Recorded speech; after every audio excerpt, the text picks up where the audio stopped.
What's going on, my friends? I'm Rick. This is your Seat at the Table. Welcome back to yet another video. If you are a return subscriber, thank you for subscribing and putting up with my crap. If you're new to the channel, I humbly apologize in advance to just how crappy crap can get. I don't know if you've ever drank Pepsi Zero. I grew up drinking straight Pepsi, and to my detriment. It cost me my teeth. And it cost me a whole lot of health issues. So when I got diagnosed with diabetes a couple years back, I switched over to Pepsi Zero, and it's okay. I don't like Diet Pop, never have. There's an aftertaste to it, to me, that's extremely unpalatable. This stuff here is okay as long as it's cold, and I mean cold. So cold that I, have to go in there and break the mush up so it doesn't overflow on me.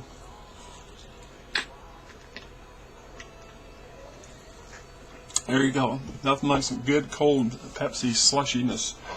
That's about the only way I can tolerate this stuff. It starts to get close to room temperature, and which I guess is a good thing, because half the time I don't finish a can. I end up throwing half of it out, which is a bad thing.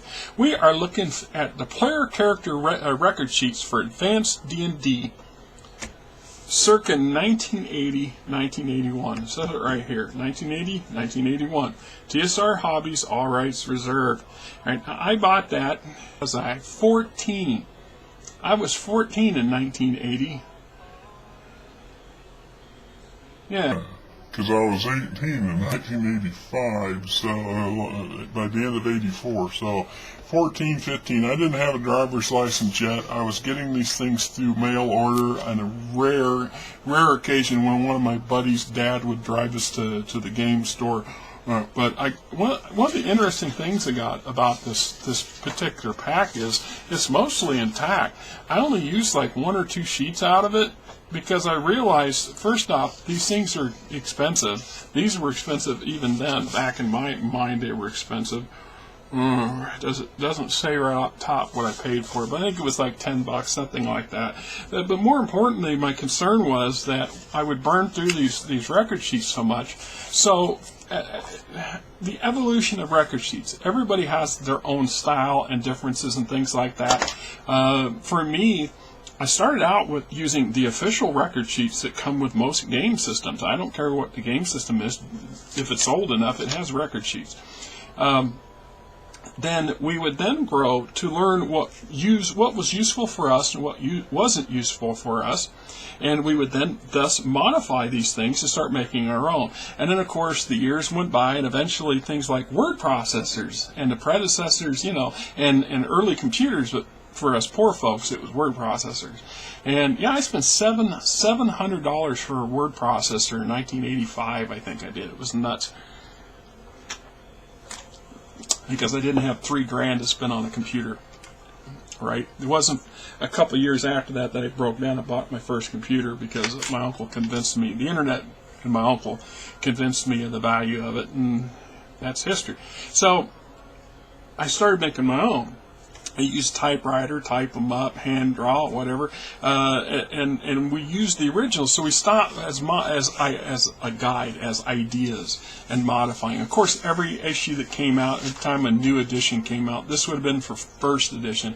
Second edition would have different character sheets because of the slight changes that would be made between the two editions to justify you going out and buying a bunch of stuff, a bunch of new stuff. And we all fell for it, hook, line, and sinker.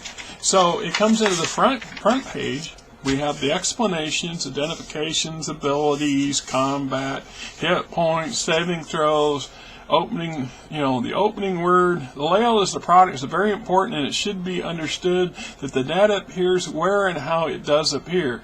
On the front of the player's character record, you found all the vital information necessary for performing, etc., etc.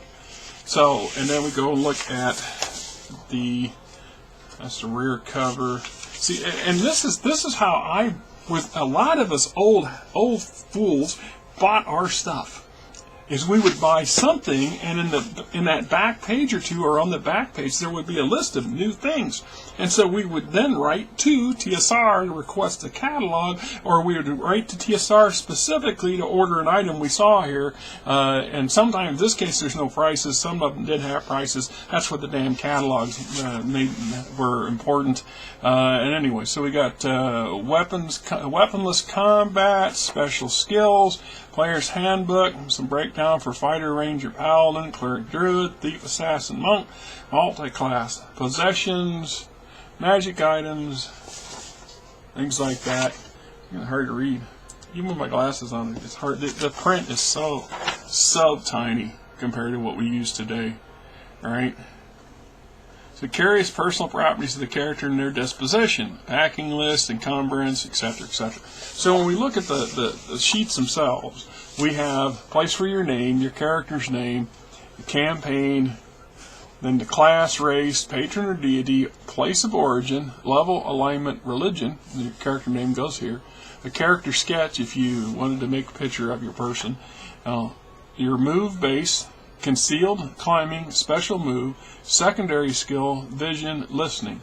Then we have our abilities, strength, intelligence, wisdom, dexterity, constitution, charisma, and then some of the various adjustments you could find, like hit adjustment, damage adjustment, open doors, hit point adjustment, system shock, resurrect, survival, etc. Then we get into saving throw adjustments. Here's your saving throw numbers you keep track of. This would have been for the fighter, ranger, paladin, this particular sheet.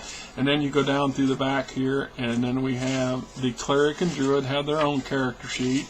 And then here's the magic user, illusionist with their own, and then the thief, assassin, monk with their own. So there's 4 different types in here, and each one is geared specifically to the character class. And we have our weapons, weaponless combat modifiers, pummeling, grappling, overbearing, morale modifier, weapons, adjustment, magic adjustments, space required, i.e. range, speed, adjustments to hit, armor class, and I think this is still back, we're still using THAC0 back down, known spells. Look how tiny this stuff was. And we used these things. We wrote tiny. We learned to write tiny. Right? Then you get your possessions and encumbrance, magic items, wealth, debts owed and obligations. Isn't that interesting? Who would have a player character that has debts and obligations? What kind of campaign would you be running? Description of your character, general, sex, weight, height, social class, if any, standing, if any, weakness and or fear, etc.